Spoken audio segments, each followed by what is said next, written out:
నమస్తే. నేను మీ Gopi. Welcome back to our channel. ఈరోజు మనతో వచ్చరికి సీనియర్ రచయిత కనకాల అజయ్ కుమార్ గారు ఉన్నారు. సార్ నమస్తే సార్. నమస్తే. సార్ ఇప్పుడంటే డాన్స్ మాస్టర్లు వచ్చారు, కొత్త వాళ్ళందరూ Jani master, Ganesh master, Sekhar master వీళ్ళందరూ ఉన్నారు. సో అప్పట్లో అతను షెడ్యూల్ కూడా దొరకనంత బిజీగా ఉండే ఒక ఆ కొరియోగ్రాఫర్ సలీం గారు, అంటే ఆయన ఇండస్ట్రీలోకి ఎలా వచ్చారు, ఎలా చనిపోయారు అనే మాటలు మీ మాటలు. ఇప్పుడు మంచి టాపిక్. సినిమాకి 24 క్రాఫ్ట్స్లో మనం ఎప్పుడు హీరోయిన్ని డైరెక్టర్స్ గురించి చెప్పుకుంటాం, కానీ 24 క్రాఫ్ట్స్లో ఉండేటటువంటి ఉద్దండులు అనేటువంటి అద్భుతమైనటువంటి టెక్నీషియన్స్ ఉన్నారు. కెమెరామెన్లు కానీ, కొరియోగ్రాఫర్స్ కానీ, ఎడిటర్స్ కానీ, వీళ్ళన్నీ కలిస్తేనే ఒక సినిమా తయారయ్యేది ఫైనల్గా. సో కొరియోగ్రాఫర్స్ గురించి చెప్పుకోవాల్సి వచ్చినప్పుడు సలీం గారిని చెప్పుకోవాలి. సలీం అని డాన్స్ మాస్టర్, చాలా అద్భుతమైనటువంటి డాన్స్ మాస్టర్. ఆయన బాంబే వెళ్ళి గోపికృష్ణ దగ్గర కథక్ నేర్చుకున్నాడు ఆయన. ఓకే. తర్వాత చోప్రా గారి దగ్గర పనిచేశాడు. చోప్రా గారి దగ్గర కూడా నేర్చుకున్నాడు. తర్వాత ఉదయశంకర్ టీంలో వర్క్ చేశాడు. తర్వాత వైజయంతి మనకి డ్యాన్స్ ట్రూప్ ఉండేది, ఆ డ్యాన్స్ ట్రూప్లో కూడా పనిచేశాడు. పనిచేసి చాలా అనుభవం సంపాదించిన తర్వాత మెడ్రాస్ వచ్చాడనమాట. మెడ్రాస్ వచ్చిన తర్వాత అతనికి ఫస్ట్ కొరియోగ్రాఫర్గా ఛాన్స్ ఇచ్చింది కేఎస్ ప్రకాశ్రావు గారు. ఓకే. కేఎస్ ప్రకాశ్రావు గారు అంటే రాఘవేంద్రరావు గారి ఫాదర్. కేఎస్ ప్రకాశ్రావు గారు నా తమ్ముడు అనేటటువంటి సినిమా, అది శోభన్ బాబు హీరో. ఆ సినిమాకి కొరియోగ్రాఫర్గా ఆయన అవకాశం ఇచ్చారనమాట. అవకాశం ఇచ్చిన తర్వాత ఎక్కువ సినిమాలు తమిళ్లో చేశాడు సలీం. తమిళ్లో సినిమాలు చేసిన తర్వాత తెలుగులోకి వచ్చాడు.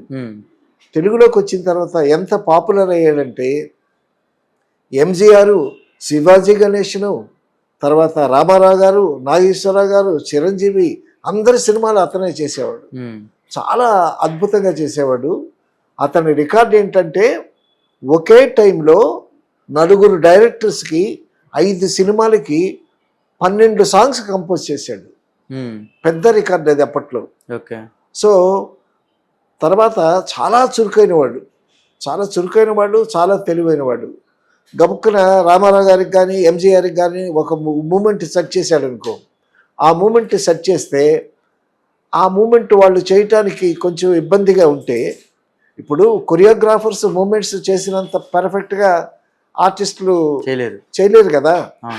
ఏ చిరంజీవి గారు, కమల్ హాసన్ వీళ్ళంటే వాళ్ళు ఎక్స్పర్ట్లు డాన్స్లో, కానీ అందరూ అలా ఉండరు కదా. కాబట్టి వెంటనే గబుక్కున ఆ మూమెంట్ మార్చేసి వేరే మూమెంట్ ఇస్తాడు. చలో స్పాట్లో రకరకాల మూమెంట్స్ చెప్తాడు. అందులో ఏది బాగుంటే అది మనం సెలెక్ట్ చేసుకోవటమే. రాఘవేంద్రరావు గారి సినిమాలు 50 సినిమాలు చేశాడు కొరియోగ్రఫీ. ఓకే. సో రాఘవేంద్రరావు గారు ఏం చేస్తారంటే, ఇప్పుడు హీరో ఎవరైనా సరే ఒక మూమెంట్ చేసి చూపిస్తాడు. సలీం సాంగ్ వేస్తారు. సాంగ్ వేస్తే ఆ సాంగ్కి తగ్గట్టు, ఆ లిరిక్కి తగ్గట్టు, లిరిక్ కన్నా బీజిఎమ్స్లో ఎక్కువ మూమెంట్కి ప్రాధాన్యం ఇస్తాడు. బీజిఎమ్స్లో చాలా స్పీడ్గా ఉంటాయి కదా. గోపికృష్ణ గారు కథక్ డ్యాన్స్ చాలా స్పీడ్గా చేసేవాళ్ళు. సో డాన్స్లో ఆ స్పీడ్ బాగా నేర్చుకున్నాడు సలీం మాస్టర్. కాబట్టి స్పీడ్ మూమెంట్స్ ఇవ్వటంలో, అందులో చిరంజీవి గారు వచ్చిన తర్వాత, ఆ చిరంజీవి గారికి మంచి స్పీడ్ స్టెప్స్ చేసిన తర్వాత, చిరంజీవి గారు వచ్చిన తర్వాత అసలు సినిమా పాటలు, సినిమా డాన్సులు అసలు ట్రెండే మారిపోయింది. అంతకుముందు నాగేశ్వరరావు గారు బాగా స్టెప్స్ వేశాడు. అసలు కొరియోగ్రఫీ పాటకి, సినిమా పాటకి డాన్స్ వేయటం అనేటటువంటిది నాగేశ్వరరావు గారితోనే ప్రారంభమైంది. తర్వాత రామారావు గారు కూడా చేస్తున్నారు. తర్వాత శోభన్ బాబు, కృష్ణ కూడా చేశారు. తర్వాత చిరంజీవి వచ్చిన తర్వాత, సలీం జాయిన్ అయిన తర్వాత ప్రతి సినిమాకి సలీంనే పెట్టేవాళ్ళు. తర్వాత ఖైదీ సినిమాలో ఆ సలీం చేసినటువంటి పాటలు కానీ, ఆ స్పీడ్ కానీ, అసలు ఖైదీ అనేటటువంటి సినిమా పెద్ద ట్రెండ్ సెట్టర్ అయిపోయింది. ఆ ఖైదీ సినిమాతోనే పాటలు హిట్ అవ్వటం ఏంటి, ఆ కొరియోగ్రఫీ అద్భుతంగా చేయటం ఏంటి, దానికి చిరంజీవి గారు స్టెప్స్ చాలా స్పీడ్గా వేయటం ఏంటి, అది పెద్ద హిట్ అవ్వటంతో అక్కడి నుంచి ఒక ఇమేజ్ ఒక్కసారి మంచి హైప్ వచ్చింది చిరంజీవి గారికి. తర్వాత రాఘవేంద్ర గారి సినిమాలన్నీ దగ్గర దగ్గర 50 సినిమాలు చేశాడు సలీం మాస్టర్. ఓకే. రాఘవేంద్ర గారు మాస్టర్జీ ఒక మూమెంట్ ఇవ్వండి అని అంటాడు, ఒక మూమెంట్ ఇస్తాడు, ఒక మూమెంట్ ఇచ్చేసరికి మరొక మూమెంట్ ఇవ్వండి అంటాడు. అలాగా 3-4 మూమెంట్స్ చూసుకుని అందులో ఏది బెటర్గా ఉండదో అది సెలెక్ట్ చేసుకుంటారు రాఘవేంద్రరావు గారు. అందుకే రాఘవేంద్రరావు గారి సాంగ్స్ కానీ తర్వాత ఆయన సినిమాల్లో కొరియోగ్రఫీ కానీ చాలా అద్భుతంగా ఉంటుంది. సో ఎవరికి ఏం కావాలన్నా అట్టే చేస్తాడు. 3 సీఎంలకి తన రికార్డ్ అనమాట. 3 సీఎంలకి కొరియోగ్రఫీ చేసినటువంటి వాడు ఆయన. ఎవరెవరు? ఎంజీఆర్ తమిళనాడు సీఎం చేశాడు, రామారావు గారు తెలుగు ఆంధ్ర సీఎం చేశాడు, తర్వాత జయలలిత కూడా సీఎం చేసింది కదా తమిళనాడు. 3 సీఎంలకి ఆయన కొరియోగ్రఫీ చేసినటువంటి రికార్డు. అదే కాకుండా ఒకే టైంలో చాలా తక్కువ స్పాన్ ఆఫ్ టైంలో 4 డైరెక్టర్కి 5 సినిమాలకి 12 పాటలు కంపోజ్ చేసి రికార్డు సృష్టించాడు. ఇతను ఇంత బిజీగా ఉంటాడు. ఒక జర్నలిస్ట్ ప్రెస్ మీట్లో అడిగాడు, ఏమండి అన్ని సినిమాలకి మీరే, ఎంజీఆర్ సినిమాలకి, రామారావు గారి సినిమాలకి, నాగేశ్వరరావు గారి సినిమాలకి, శోభన్ బాబు, కృష్ణ, చిరంజీవి గారు అందరి హీరోలకే మీరే చేస్తున్నారు, అసలు ఏమిటి, అసలు మీలో ఉన్న స్పెషాలిటీ ఏంటి అని అంటే ఆయన నవ్వి జాబ్ సీక్రెట్ చెప్పకూడదు కదా అని అన్నాడు. అని నవ్వి తర్వాత చెప్పాడు, డాన్స్ మాస్టర్స్ ఏం చేస్తారంటే ఆ హీరోల దగ్గర, డైరెక్టర్ దగ్గర, ప్రొడ్యూసర్ దగ్గర వీళ్ళ ప్రతిభ చూపించుకోవటానికి చాలా కష్టమైనటువంటి మూమెంట్స్ చేస్తారు. నేనేం చేస్తానంటే రామారావు గారు ఉన్నారనుకో, రామారావు గారి బాడీ లాంగ్వేజ్ ఎట్లా ఉంటుంది, ఆయనకి ఏ మూమెంట్స్ అయితే బాగుంటాయి, ఏ మూమెంట్స్ అయితే ఆయన బాగా చేస్తాడు, రామారావు గారి ద్వారా ఏ మూమెంట్స్ అయితే ఫ్యాన్స్ రిసీవ్ చేసుకుంటారు, అలాగని అట్లాగే నాగేశ్వరరావు గారిని, చిరంజీవి గారి కంపోజ్ చేయటం నాకు చాలా బాగుంటుంది. ఎందుకంటే చిరంజీవి గారు చాలా మంచి డాన్సరు, నేను ఎటువంటి మూమెంట్ ఇచ్చినా సరే చాలా గ్రేస్ఫుల్గా చేస్తాడు అని తన ఇంటర్వ్యూలో కూడా చెప్పుకున్నాడు. అంటే ఈయన సక్సెస్కి కారణం ఏంటంటే రామారావు గారికి ఎలా చేయాలో ఆయన బాడీ లాంగ్వేజ్కి అలా చేస్తాడు, నాగేశ్వరరావు గారి బాడీ లాంగ్వేజ్ని బట్టి నాగేశ్వరరావు గారికి చేస్తాడు, అలాగే చిరంజీవి గారికి. తర్వాత కాస్త సులభతరమైనటువంటి మూమెంట్స్ ఇస్తాడు. ఆ సులభతరమైనటువంటి కొరియోగ్రఫీలో మంచి గ్రేస్ ఉండేటట్టు చూస్తాడు. సో ఆ విధంగా తర్వాత స్టెప్స్లో స్పీడు, చిరంజీవి గారు ఉన్నారంటే ఆయన బాడీ లాంగ్వేజ్ చాలా బాగా చేస్తాడు, అలాగే కమల్ హాసన్ కూడా బాగా చేస్తారు కాబట్టి కొంచెం స్పీడ్ మూమెంట్స్ పెడతారన్నమాట. సో ఈ విధంగా హీరో కానీ హీరోయిన్ కానీ వాళ్ళ బాడీ లాంగ్వేజ్ తెలుసుకొని వాళ్ళకి ఏ మూమెంట్స్ అయితే బాగుంటాయో, వాళ్ళు ఏవైతే ఈజీగా చేస్తారు అవి వాళ్ళతో చెప్పించి అందులో ఆ మూమెంట్స్లో గ్రేస్ ఉండేటట్టు. అందరూ డ్యాన్స్ చేస్తారు కానీ చిరంజీవి గారు చేసే దాంట్లో ఒక గ్రేస్ ఉంటుంది, అలాగే కమల్ హాసన్. అలాగా ఆ హీరోలు హీరోయిన్లు వాళ్ళ బాడీ లాంగ్వేజ్ని బట్టి నేను కంపోజ్ చేస్తాను, అదే నా సక్సెస్ అని చెప్పాడు ఆయన. అంటే ఆయన చివరి దశలో కనీసం ఆయన ఇంటి రెంట్ కట్టడం కూడా అదే చెప్తున్నా. అక్కడ టీనగర్లో ఎన్టీ రామారావు గారికి ఇంటి దగ్గరే మెయిన్ రోడ్లోనే, ఆ మెయిన్ రోడ్లో ఇల్లు కట్టుకున్నాడు ఆయన. ఇల్లు కట్టుకొని మెయిన్ రోడ్డు ముందు షాప్స్ అద్దెకిచ్చాడు. ఆ షాప్స్ ఏషియన్ పెయింట్స్కి వాళ్ళకి అద్దెకిచ్చాడు. అది ఆ 2 బ్రదర్స్ అనమాట, పార్ట్నర్స్. సో వాళ్ళ బిజినెస్ బ్రహ్మాండంగా ఉంది. ఈయనేమో మేడ మీద ఉండేవాడు. సో బిజినెస్ ఈ విధంగా ఉంటుండగా ఈయన చాలా బిజీగా ఉండేవాడు. ఆయన అద్దెలు కలెక్ట్ చేసుకోవటానికి కూడా టైం ఉండేది కాదు. ఎంతసేపు ఊటీ, కొడైకెనాల్, కాశ్మీరు, అబ్రాడ్ అలా ఉండేది. సో వాళ్ళు కూడా రెంట్ ఇవ్వటం లేట్ అవ్వటం, ఆ అమౌంట్ బాగా పెరిగిపోయింది. ఆ అమౌంట్ బాగా పెరిగిపోతే ఒకసారి ఈయన ఫ్రీ చేసుకుని వాళ్ళని అద్దెలు అడిగాడు. సరే అది అక్కడ పెడితే ఈయన కొరియోగ్రఫీకి వచ్చేటప్పుడు నేను చేసిన చాలా సినిమాలకి సలీం కొరియోగ్రఫీ చేశాడు. ఓకే. అసిస్టెంట్ డైరెక్టర్స్ని లిరిక్ ఏంటని అడుగుతాడు, ఆ బీజిఎం ఏంటని అడుగుతాడు. సో అసిస్టెంట్స్తో కూడా చాలా బాగా మూవ్ అవుతాడు అతను. తర్వాత కొరియోగ్రఫీ సలీం మాస్టర్ దగ్గర అసిస్టెంట్స్ ఆడపిల్లలు కానీ మగపిల్లలు కానీ చాలా భయంగా ఉంటారు. ఎందుకంటే చాలా బిజీ మాస్టర్ అతను. ఆయన దగ్గర బాగుంటేనే వాళ్ళని డాన్స్కి పిలుస్తాడు, లేకపోతే పిలవడు. సో ఊటీకి వెళితే 20 మంది గర్ల్స్ 20 మంది బాయ్స్ని తీసుకెళ్తాడు. వాళ్ళందరికీ ఫెసిలిటీస్ మళ్ళీ ఇవ్వండి వాళ్ళకి. తర్వాత ఆ కొరియోగ్రఫీ చేసేటప్పుడు బాగా స్వెట్ కారుతుంది. అవును. వాళ్ళకి ఏంటంటే వాళ్ళకి స్పెషల్గా కూల్ డ్రింక్స్, స్పెషల్ డైట్, చాలా ఎనర్జీ ఉండాలి డాన్స్ చేయాలంటే, మామూలుగా కాదు. సో ఆ విధంగా అటువంటి ఫెసిలిటీస్ కూడా వాళ్ళకి కల్పించమని ఇన్స్ట్రక్షన్స్ ఇస్తూ ఉంటాడు. ప్రొడ్యూసర్ చెప్తా ఉంటారా? మేనేజర్తో చెప్తే చాలు, మేనేజర్ని ప్రొడ్యూసర్తో చెప్పుకుంటాడు.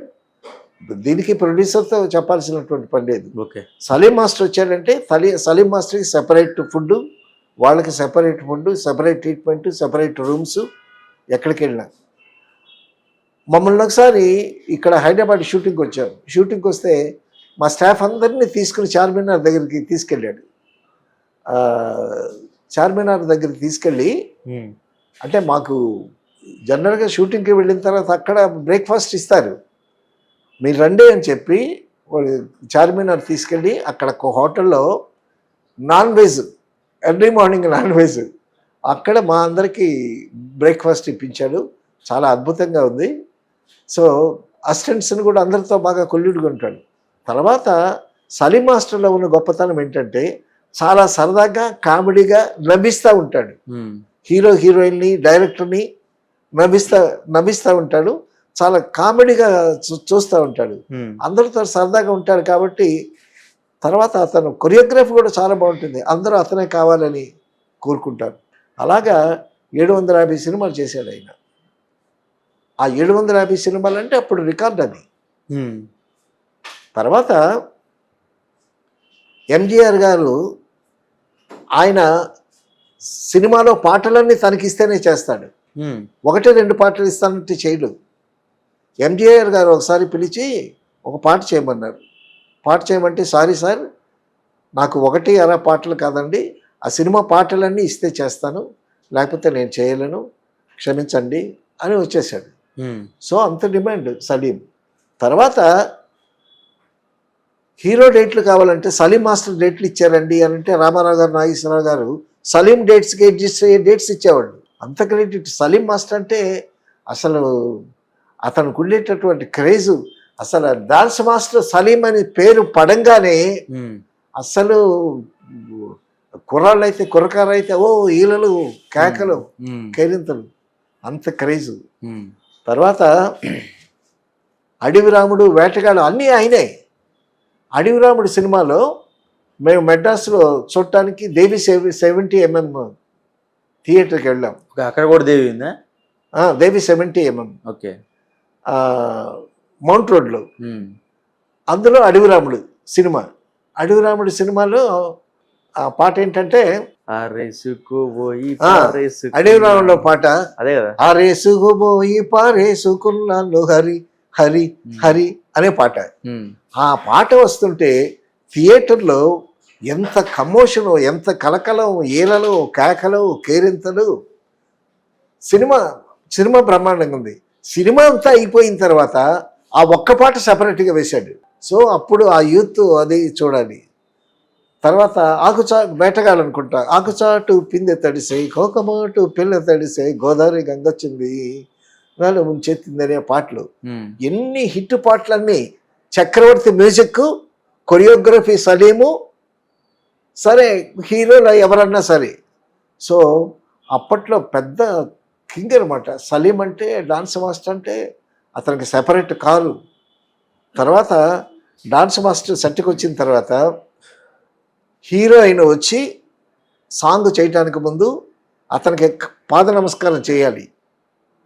పాద నమస్కారం. అలాగే అమ్మాయిలు అసిస్టెంట్స్ డాన్సర్స్ ఉంటారు కదా, బాయ్స్ గర్ల్స్, వాళ్ళు కొట్టి పాద నమస్కారం చేసి, అది ఆనవాయితీ.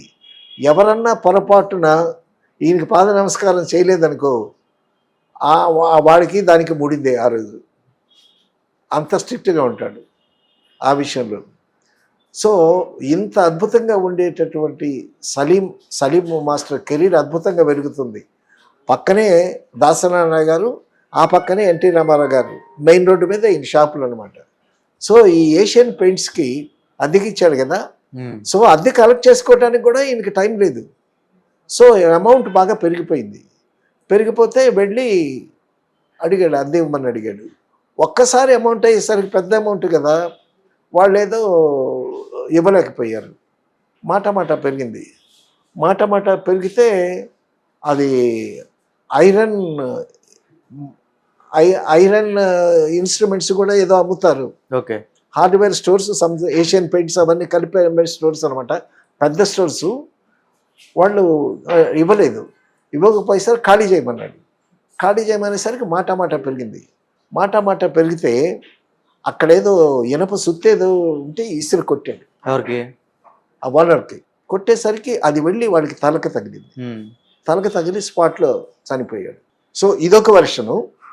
తర్వాత వాళ్ళు ఖాళీ చేయనని ముందుకెత్తితే వీళ్ళు రౌడీలను పంపించాడంట. ఎవరు పంపించింది? సలీము. వాళ్ళు ఖాళీ చేయట్లేదు అని చెప్పి రౌడీలను పంపించి జులుం చేయమని పంపించాడు. వీళ్ళు వెళ్ళి వాడిని కొట్టారంట. ఆ ఇద్దరు బ్రదర్స్లో ఒకడికి బాగా దెబ్బలు తగిలాయి, వాడు చనిపోయాడు. చనిపోయేసరికి కేసు బుక్ చేశారు సలీం మీద.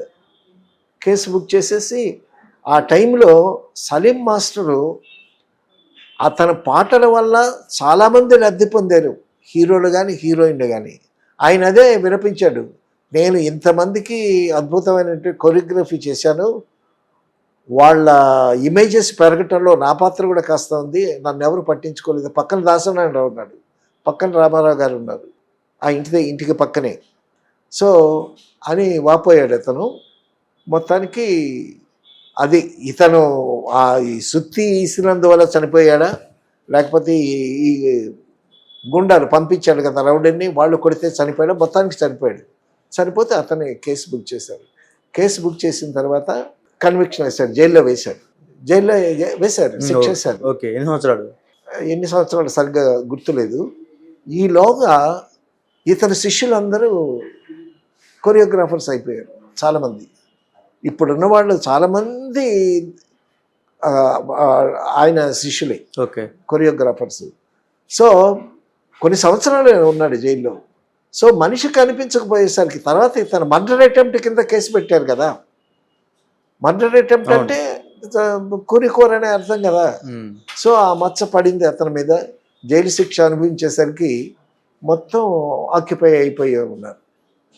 సో ఎవరు పట్టించుకోకపోయేసరికి ఈలోగా అతని వైఫు, తర్వాత బంధువులు అందరూ శుభ్రంగా ఆస్తులు మూటగట్టుకొని పలాయను చెతికించారు. సో ఆఖరికి ఒంటరివాడైపోయి తన భార్య కూడా దూరం పెట్టింది అతన్ని. భార్య కూడా వెళ్ళిపోయింది. పిల్లలు ఎవరు లేరు ఆయనకి? పిల్లలు కూడా ఉన్నారు, వాళ్ళు వెళ్ళిపోయారు. ఇది ఆయన వదిలేసి. అంటే ఇతను జైలుకి వెళ్ళిపోయాడు. ఏం చేస్తారు ఇప్పుడు? ఆస్తులు ఉన్నాయి, ఆస్తులు అమ్ముకొని ఆ క్యాష్ బంగారం తీసుకొని జైలుకి వెళ్ళలేదు కదా, కాబట్టి సొంతరు వెళ్ళిపోయింది. ఆ విధంగా భర్తకి వాళ్ళిద్దరూ దూరం అయ్యారు. తర్వాత అతను జైలు నుంచి వచ్చాడు. జైలు నుంచి వచ్చిన తర్వాత అందరు ప్రొడ్యూసర్ దగ్గరికి వెళ్ళి, డైరెక్టర్ దగ్గరికి వెళ్ళి అడిగాడు, మళ్ళా నేను వచ్చాను, నాకు కొరియోగ్రఫీ ఇవ్వండి అనేసరికి అతని మీద ఆల్రెడీ మచ్చబడిపోయింది. తర్వాత జైలు నుంచి వచ్చేటటువంటి మనిషి ఎలా ఉంటాడు, అంతకు ముందేటటువంటి కళ కానీ అవన్నీ ఉండవు కదా సైకలాజికల్గా. సో ఎవరు పట్టించుకోలేదు, దూరం పెట్టారు. దూరం పెట్టేసరికి అదే హైదరాబాద్లో షిఫ్ట్ అయిన తర్వాత అయ్యేసరికి ఇక లాభం లేదు, నేను మెడ్రాస్లోనే నా వైభవం అంతా ఉందని మెడ్రాస్ వెళ్ళిపోయాడు. మెడ్రాస్ వెళ్ళిపోయి ఒక స్కూల్ పెట్టాడు. ఇక్కడ డాన్స్ నేర్పబడునని ఒక బోర్డు పెట్టుకొని, ఒక చిన్న గది తీసుకొని, ఒక హాల్ తీసుకొని బోర్డు పెట్టారనమాట. సో ఎవరు రాలా. ఇప్పుడు సినిమా ఫీల్డ్లో ఎట్లా ఉంటుందంటే ముద్దిచ్చిన ఇప్పుడే సంకెక్కాలి. సో మనిషి కనిపించినంత వరకే. నాగేశ్వరరావు గారు ఒక టైంలో అదే చెప్పాడు, సినిమా ఫీల్డ్లో ఉండేవాళ్ళు ఎప్పుడు ఏదో ఒక విధంగా కనిపిస్తూ ఉండాలి. కనిపిస్తూ ఉంటే వీడు ఉన్నాడురా వాడిని పిలవండిరా అని ఉంటుంది. కాంట్రాక్ట్స్ గెట్ కాంట్రాక్ట్స్ అని కాంట్రాక్ట్లో ఉంటే కాంట్రాక్ట్లు వస్తాయి. సో కనిపించకుండా ఉంటే అతను లేడేమనుకుంటారు, అతని దగ్గరికి ఎవరు పెడతారు? ఇప్పుడు ఒక డాన్స్ మాస్టర్ కదా, ఈయన కాకపోతే మరొక డాన్సర్, ఈ టెక్నీషియన్ కాకపోతే మరొక టెక్నీషియన్. ఈ విధంగా అతను ఎవరు ఆదరించలేకపోయేసరికి డాన్స్ స్కూల్ పెట్టుకున్నాడు. అక్కడికి కూడా ఎవరు రాలా. ఈయన ఒక వ్యక్తిని చంపాడు అనేటటువంటి ముద్ర పడిపోయింది. పడిపోయేసరికి ఎవరు వస్తారు? రాకపోయేసరికి అది క్లోజ్ చేశాడు. ఒక చిన్న గదిలో ఉండి గడ్డం పెంచేసి పిచ్చోళ్ళలాగా ఉండి ఆఖరికి మెడ్రాస్లోనే చనిపోయాడు. సో ఆవేశంలో చేసినటువంటి పని, కోపంలో చేసేటటువంటి పని అతని కెరీర్ని ఏ విధంగా నాశనం చేసిందో. ఆ సలీం మాస్టర్ కానీ ఆయన ఉంటే ఇప్పటికీ ఆయన వైభవంగా ఉండేది. అప్పటికే అద్భుతమైనటువంటి వైభవం. రజనీకాంత్ చెప్పినట్టు ఏ క్రాఫ్ట్లోనైనా మీదకి వెళ్ళటం, శిఖరాగ్రాన్ని చేరిన తర్వాత పడిపోవటమే. ఒకే ఒక్క రంగం, ఆధ్యాత్మిక రంగం. వెళ్ళిన కొద్దీ ఆధ్యాత్మిక రంగంలో ఇంకా పైకి వెళ్తాడని రజనీకాంత్ చెప్పినటువంటి ఒక ఉదాహరణ దీనికి అనమాట. అంటే ఆయన చనిపోయే రోజుల్లో ఆయన ఉండే ఇంటికి రెంట్ కట్టడానికి స్థితి కూడా లేదండి కదా. రెంట్ కట్టడానికి లేని పరిస్థితి. అంత ఎత్తుకెళ్ళిపోయిన వాళ్ళు అంతా ఎత్తుకెళ్ళిపోయారు. ఉన్నదంతా ఖర్చు. ఇప్పుడు జైల్లో కొన్ని సంవత్సరాలు ఉంటే ఇక ఆక్యుపై చేసిన వాళ్ళు ఖాళీ చేయలేదు, వాళ్ళు హస్తగతం చేసుకున్నారు. కావలసినటువంటి డాక్యుమెంట్స్ సృష్టిస్తారు. ఏముంది ఫేక్ డాక్యుమెంట్స్. సో అతను వచ్చి గడ్డం పెంచుకొని మనిషి చిక్కిపోయి ఇక వాళ్ళతో ఏం ఫైట్ చేస్తాడు? సో ఆ విధంగా ఒకప్పుడు 3 సీఎంలతో పనిచేసినటువంటి కొరియోగ్రాఫరు, తర్వాత రామారావు గారు, నాగేశ్వరరావు గారు, పెద్దవాళ్ళు, కృష్ణ, శోభనబాబు, చిరంజీవి, అందరి హీరోలకి ఇతరే కొరియోగ్రాఫర్. కోదండరామరెడ్డికి కానీ, రాఘవేంద్రరావు గారికి కానీ అందరికీ అద్భుతమైనటువంటి పాటలు చేసి, తర్వాత ఆ పాటల్లో ట్యూన్లు కూడా చెప్పేవాడు, నాకు ఈ మీటర్లో కావాలి అని చెప్పి. స్పీడ్ మూమెంట్ చిరంజీవి గారికి అయితే కొంచెం స్పీడ్ మూమెంట్స్ ఉండాలి కదా, సో ఈ మీటర్లో ట్యూన్ చేయండి అని సలహాలు ఇస్తూ ఆ విధంగా అద్భుతమైనటువంటి వెలిగి ఒక ఆవేశంలో కోపంతో చేసినటువంటి పని వల్ల ఆ ఎదుటి వ్యక్తి చనిపోతే ఇతనికి కెరీర్ పోయింది. తర్వాత వ్యక్తిగతంగా ఇతని మీద ఒక మచ్చపడింది. సో ఆ విధంగా ఎంత గొప్పగా వెలిగినా సరే ఫైనల్గా ఎవరు ఆదరించక దూరం పెట్టినందువల్ల ఆఖరికి ఆయన పరిస్థితి అలా వెళ్ళిపోయి ఆఖరికి మెడ్రాస్లోనే చనిపోయాడు. Okay sir, thank you.